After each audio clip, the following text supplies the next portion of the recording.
Hello, YouTube. Welcome to my channel, Marriage, Politics, and Sports. We got another one from Karoline Leavitt. This was from a couple of days ago, but the information is still relevant, and it's a short one, so that's cool. I just wanted to stop by and say, hey, listen, I have to do some reactions to what's going on.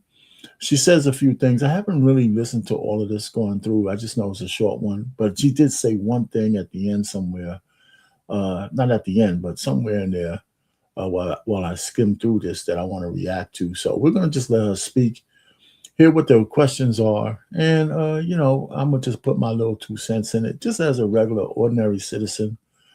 And that's why I like what I do here, because it's just me being an ordinary, tax-paying, voting citizen to say, hey, what do I think about what they're saying to us? And what we could say back, whether it makes a difference to anybody out there or not.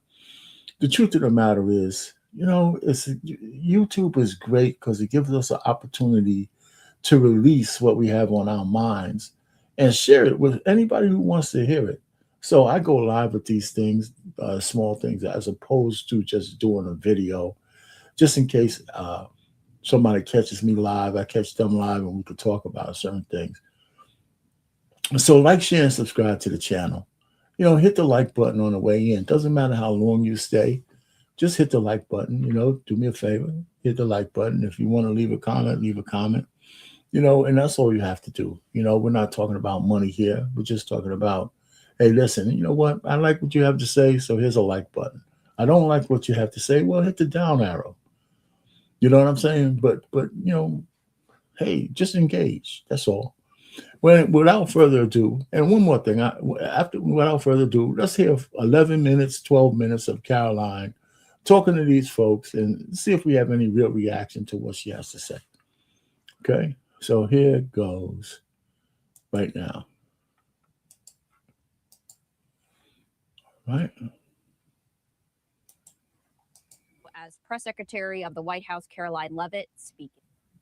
Here at the White House, as you all know, we'll be traveling to Michigan tomorrow. I know the president's really looking forward to it. He's going to give a speech at the Detroit Economic Club, in addition to touring a factory in Dearborn, Michigan, that produces F-150s. And my understanding is Ford is ramping up that manufacturing and also going to be hiring more American workers at this facility thanks to President Trump's policy. So he'll be doing that tomorrow and talking about all of the great economic news, which I would be remiss if I did not point out to you all. We have mortgage rates falling below 6% for the first time in years. Thank you, NBC, for this very fair and honest headline. But this is the truth, and these are the facts thanks to President Trump's economic policies. So frankly, they're hard to deny.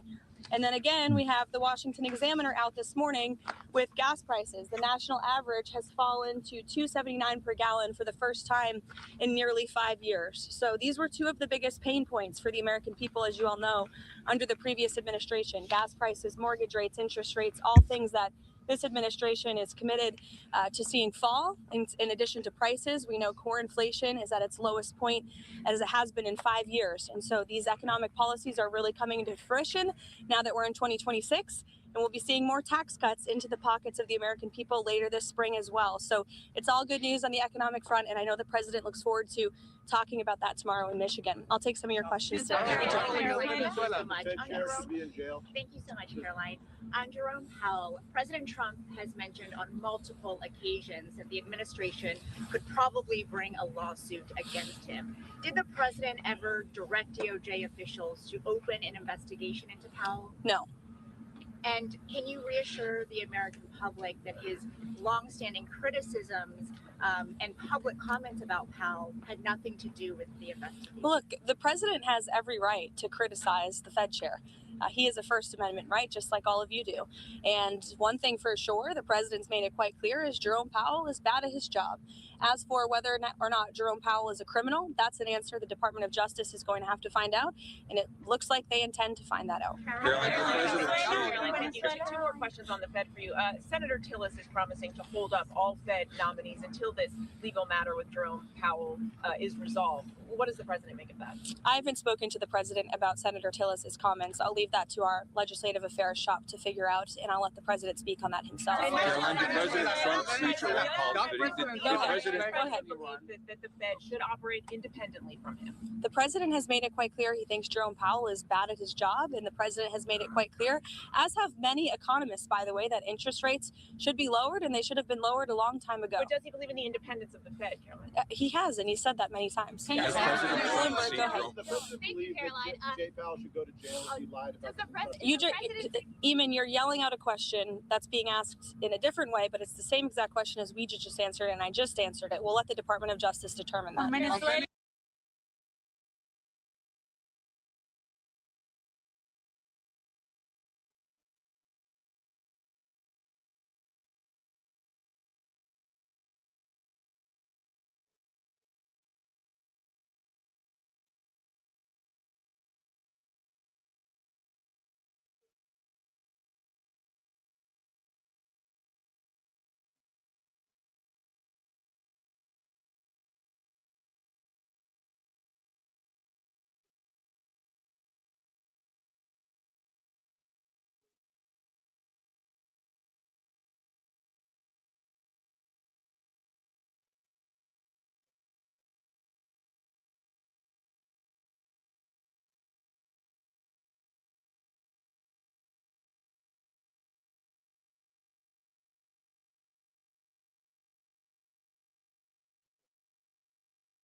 Has President Trump Air strikes off the table in Iran, and does he believe there's a potential path to end the protest there without military action? Well, I think one thing President Trump is very good at is always keeping all of his options on the table, and airstrikes would be one of the many, many options that are on the table.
Man, you know what, man? That was a great rant, and I was on mute. I'm glad because y'all didn't want to hear what I had to say, so I'm gonna have to cut that shit out.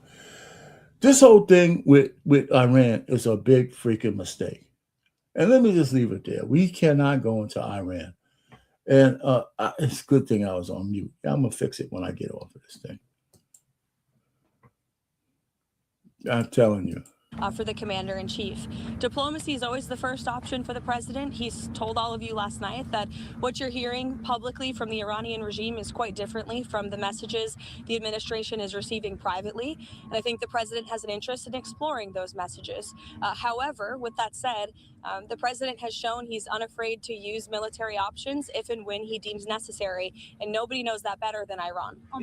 Yeah, but again, I don't care what he thinks about Iran. It's good to have the information, but we can't strategically think we're going to overthrow their government without casualties, without getting wrapped up, without causing a situation where we're killing some innocent people. And then all of a sudden now the enemy of their enemy is going to be the United States. And these people from Iran will say, okay, you know what? We can't have these gringos, these Americans from the West, taking over our country and then dictating how we're going to live. And then all of a sudden, they're going to forget their internal squabbles, and then we're going to just be the ugly Americans on the outside. This is a huge mistake. If he goes into Iran, kiss the midterms goodbye, kiss the presidency goodbye. And we're going to put those people who are for gender mutilation of children, the wokeism, putting people in jail like in Europe for free speech. It's going to be a disaster. And the midterm might be the end of everything you guys work for if he goes into Iran. President Trump Steve Witkoff talking to the Iranians at the moment. I understand that Steve Witkoff will continue to be a very important player in diplomacy with respect to Iran. I think the last week has shown that the president made the right, realistic assessment of what needed to take place in Venezuela at this moment in time. And the interim authorities and Delcy Rodriguez and her team have been very cooperative with the United States and the president and his team, as evidenced by the massive energy deal that the president was able to cut with the interim authorities, their commitment to release Venezuelan political prisoners, which we also saw last week. So we've seen a great level of cooperation, and the president expects that to continue. Now, Venezuela, on the other hand, I absolutely agree with. That makes sense. We can't have the Chinese and the Russians and anybody else controlling the oil to the south of us in the southern hemisphere. It's better to have a U.S.-friendly government in Venezuela sitting on that much oil as opposed to having our enemies have it. So that's a no-brainer. Not only is it a no-brainer, getting Maduro out of Venezuela it actually was supposed to be bipartisan. Right, there's enough video of Trump and every other not Trump, but Obama and every other Democrat saying, up to and including Biden, that we got to get rid of this guy, bounties and everything. And so when Trump actually does it, we know that the opposition to that is not only hypocritical, it's a lie, just because they hate Trump. So this was a good move. This one was a good move. Going into Iran, it's a bad move. And so we got to pick the moves more judiciously, President Trump. Really do. Can't turn the government back over to those ultra-liberal communist freaks. We just can't do it. And if we do, they're going to do the nuclear option on the Senate and get rid of the filibuster. And the country will never be the same. They're going to let in all these people from these third world countries. America is going to continue and become the ashtray of the world for the worst people. They're going to be paying our tax dollars to house these people, and we don't have the money to house ourselves right now. So it's just crazy stuff. So he's got to be judicious, and he's got to shut up. President Trump seen videos Venezuela? Go ahead. Sorry. And how soon does he want to see elections in Venezuela? I think right now it's still too soon to say, and I don't want to set a deadline for the president on that. How was the meeting this morning with Marco Rubio about Venezuela? What can we see this week on Venezuela? More meetings? The president meets with the Secretary of State and National Security Advisor daily, sometimes multiple times a day, and so it was on a range of topics, as it always is. Karoline, does President Trump expect on Venezuela? What practical steps would the White House like to see those interim authorities take to stop Iran and Hezbollah from operating in the country, and have those authorities done anything on that yet?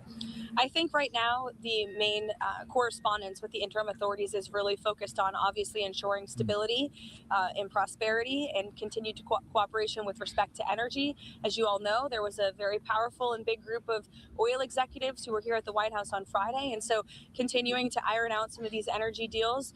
We also have made it very clear, the president's made it very clear that we don't want to see any more drug boats sailing from Venezuela towards the United States of America, which we have not, frankly, in the last week. President's also made it very clear that only oil tankers that are approved by the United States of America will be flowing from Venezuela, and we will continue to seize ships that are stateless or that are not approved for commerce by the United States. Before we get to the next question, let's go back to something here. Is it this one? All right. Besides the ad hominem attack on MAGA, you know what? But one of the great things about this country is that of the 77 million people who voted for Trump, only a small, maybe half of those people would identify as MAGA. The real battleground for our politics and ideology lies in the middle of the independents. The independents are growing leaps and bounds, right? People will stop identifying as Democrats and stop identifying as Republican. They might lean one way or the other, but a lot of people are gravitating towards calling themselves independents. So the one question that you asked about the money is, I would like to know the same thing. Now, I don't know whether he cuts a $2,000 check for everybody as a show of good faith that money is actually there and he could give it away.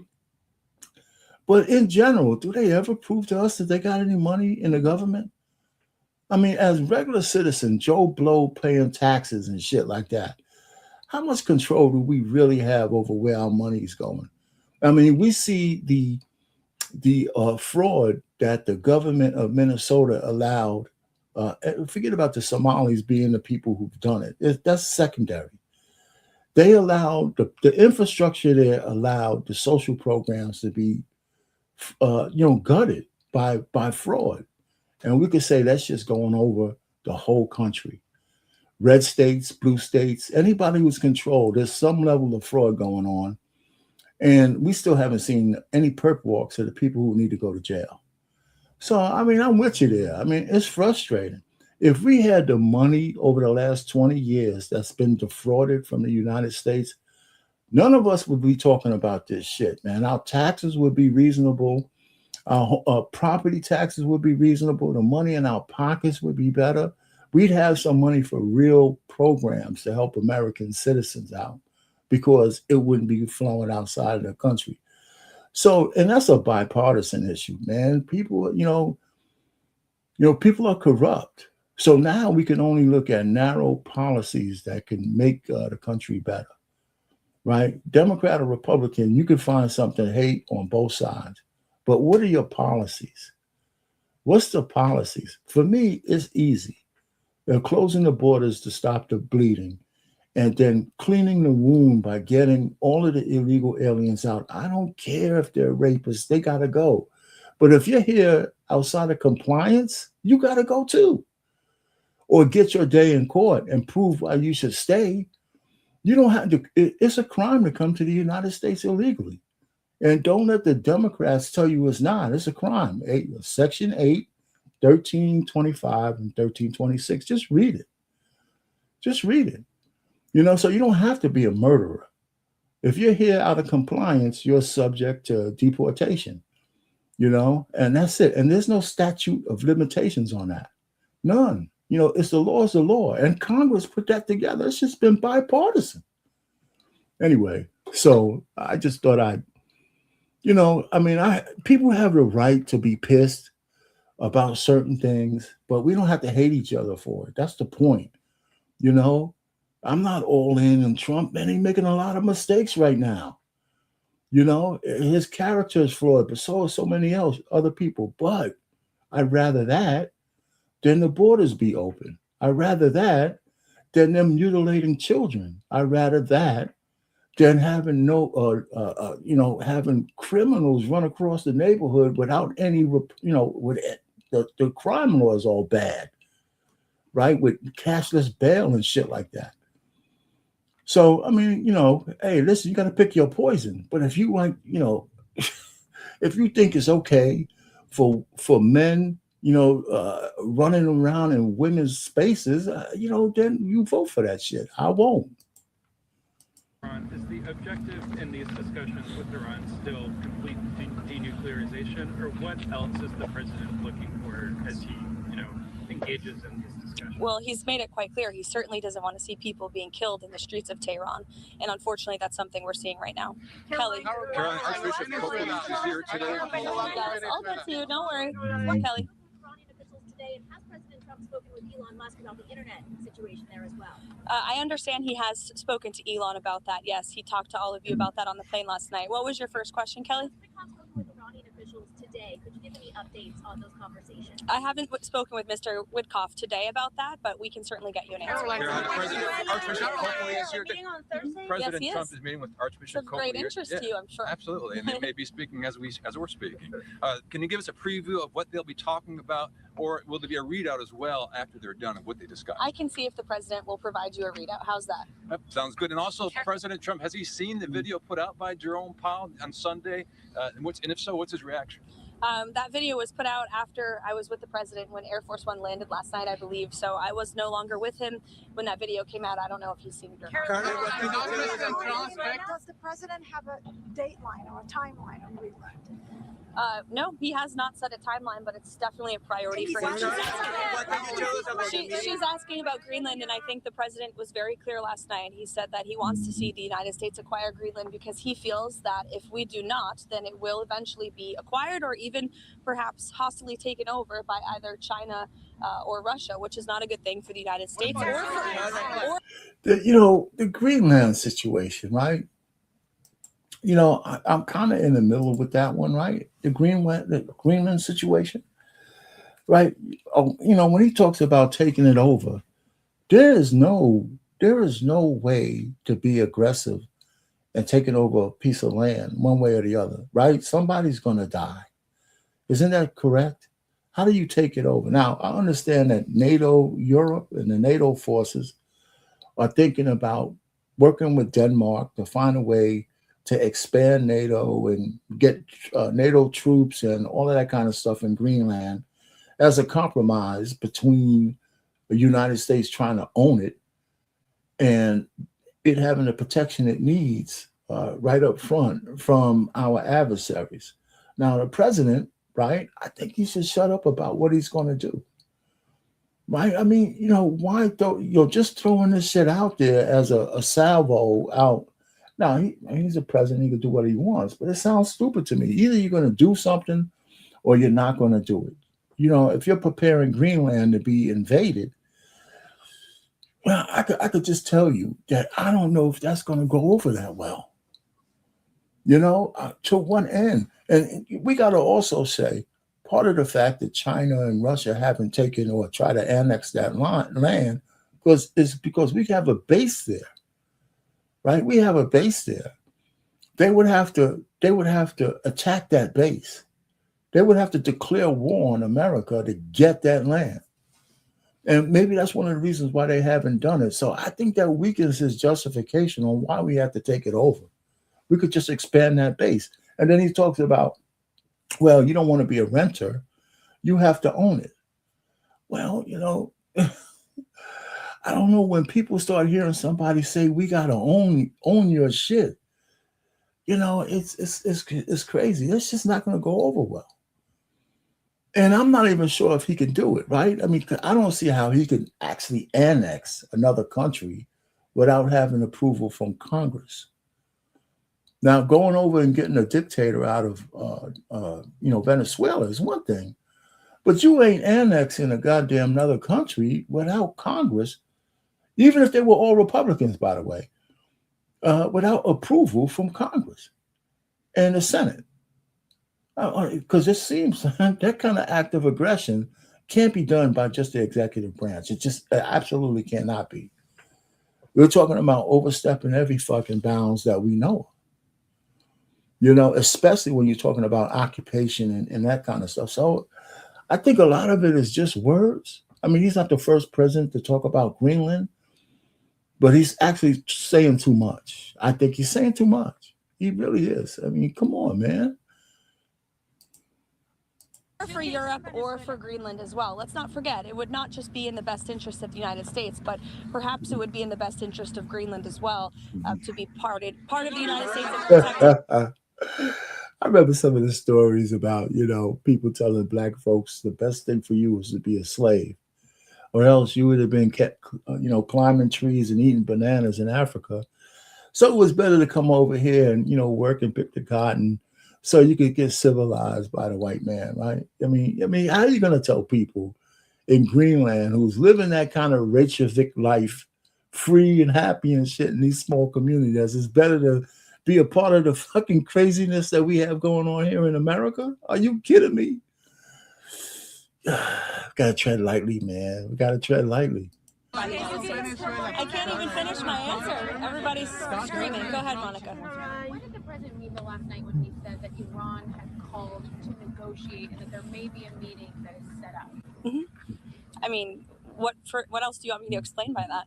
Who would be a part of that? There was an official from the Iranian government, I believe it was reported earlier, that reached out to member of the president's very close team, Special Envoy Witkoff, expressing a far different tone than what you're seeing publicly. Karoline, about the meeting on Thursday with Maria Corina Machado? It's been front and center in response to this ICE video. Is the president satisfied with her efforts there and all of her media interviews? Yes, 100%.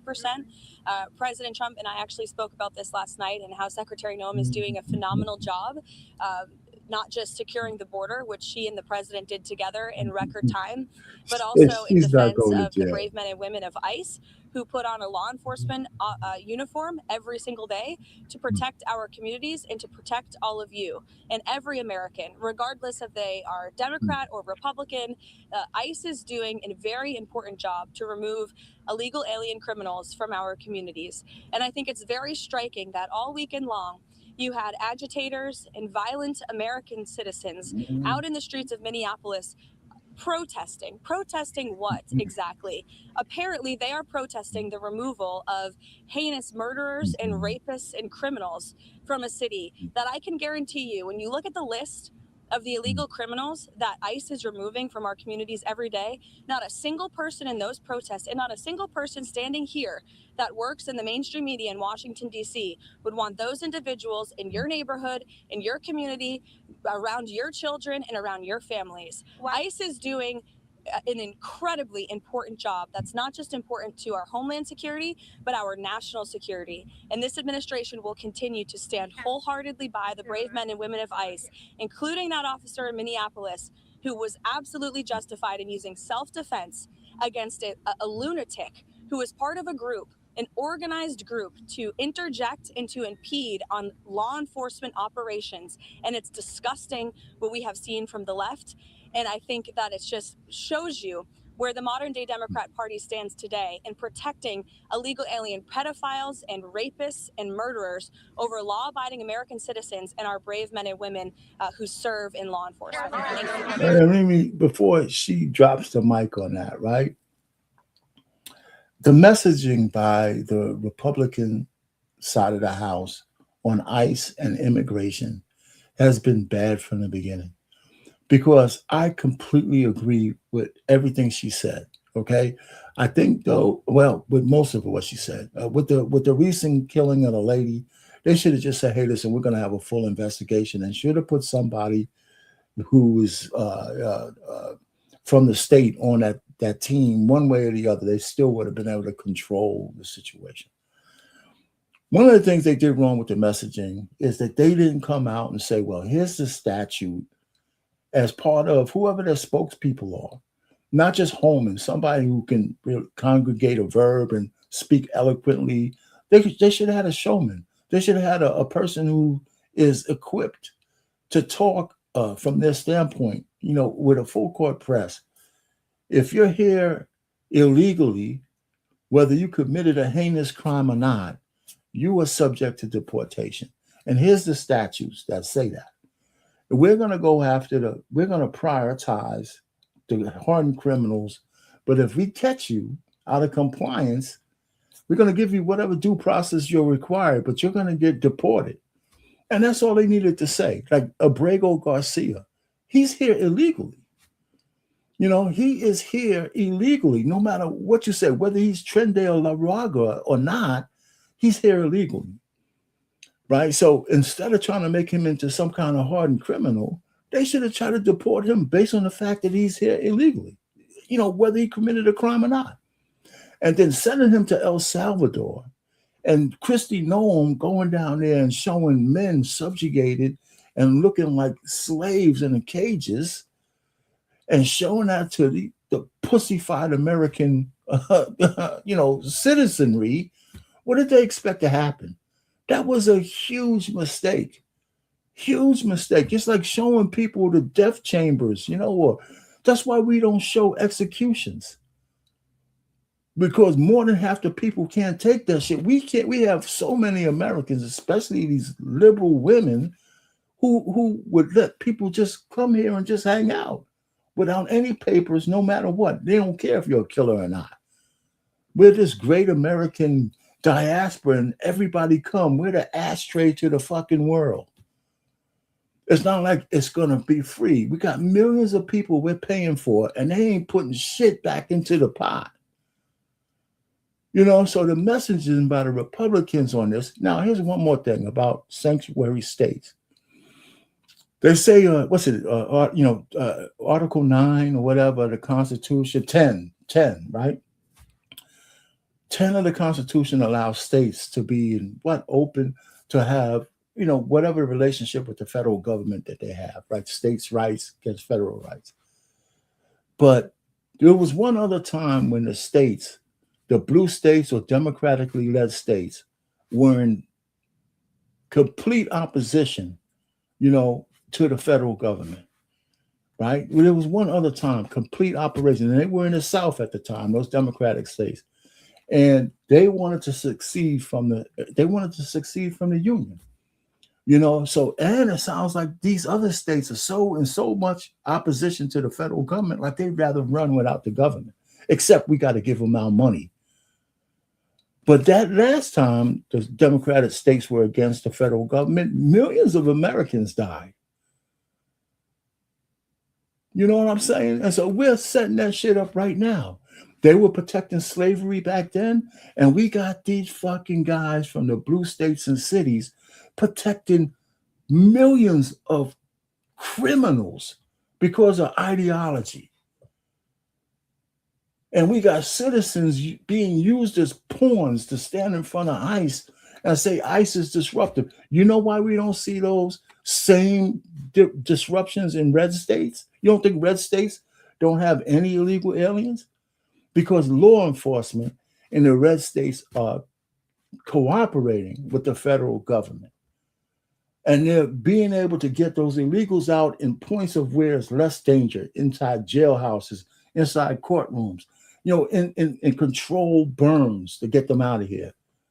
But in the blue states, we got people standing in the way. And a lady got herself killed for standing in the way. And, so the messaging by the Republic is bad. Then the blue states are in open opposition to the federal government. They are committing sedition. Sedition. Because they're going way past the 10th Amendment. So anyway, that's my opinion. You guys have your own. mic drop for Karoline. She's That was right. White House Press Secretary Karoline Leavitt speaking to the You know, media, answering some questions on a range of topics. That has now concluded. We are going to step away for a break. I'm Stephanie Quinn. After that, Mike Page continues our live coverage. Stay with us. Yeah, so that's that, man. Listen, you know what? We got to kind of understand where we're coming from with a lot of this stuff. And I don't know, man. It's one America. It's just one America, right? It's just one of us. It's not a whole bunch of America. It's just one America. And if we're Americans, we need to see our country succeed.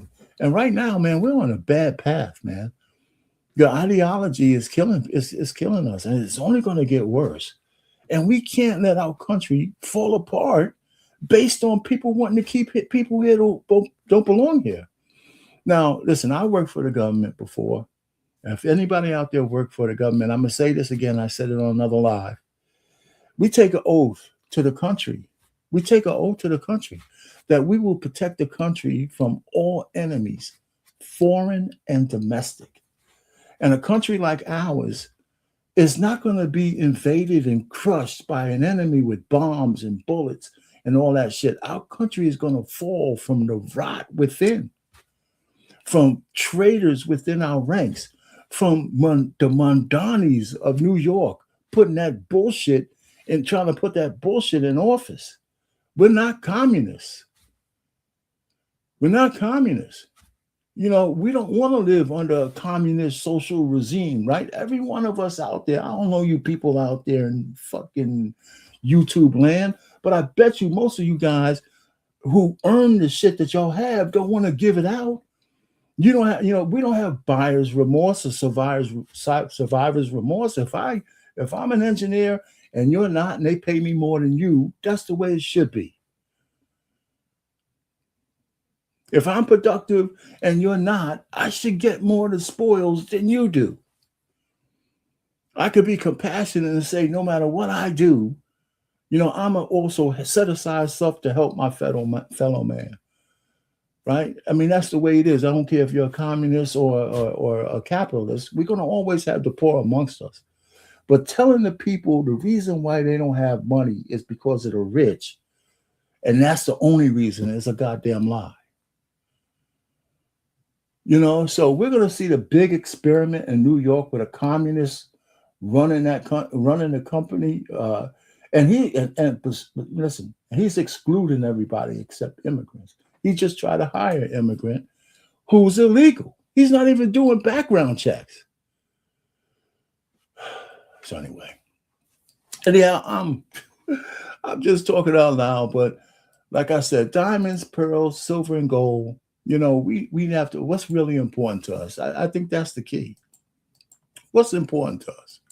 I think that's what we need to learn. Anyway, so I'm gonna leave you with this, and it has nothing to do with this thing other than, riches ain't everything, but compassion is more important than all that stuff. And we need to have some, but we need to have the right people in charge. Is Trump the right guy? Not based on his character. But do we have is his policies better than the policies that were going before him with Weekend at Bernie's Biden? Now, absolutely yes. It's just that the man is flawed, like so many of us. So anyway, I got to calm my nerves before we get out of here. So let me how many minutes I was here? Not too long.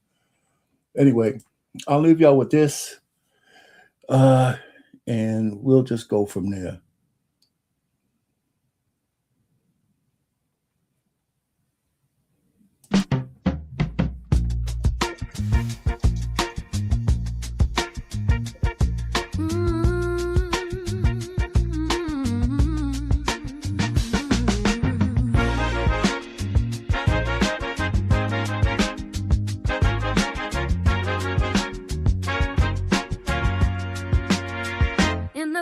Of the night, I find my peace. The shining stars remind me that I'm free. Diamonds shimmer bright, but they are my gold. Silver and gold can't fill an empty soul.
never truly sway. Contentment is the light that forever will shine. It's the love that we share that makes life divine.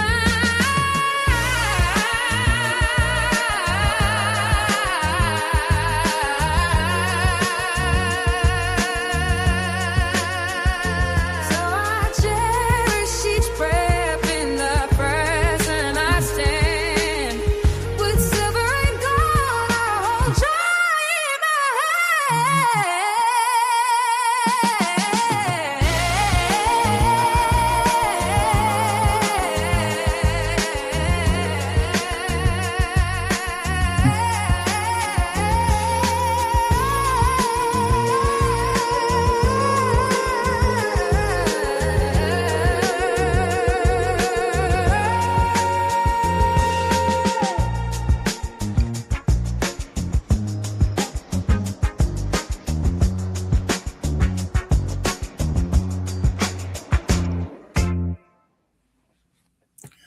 Or pain, marriage, politics, and sports. Thanks for showing out tonight.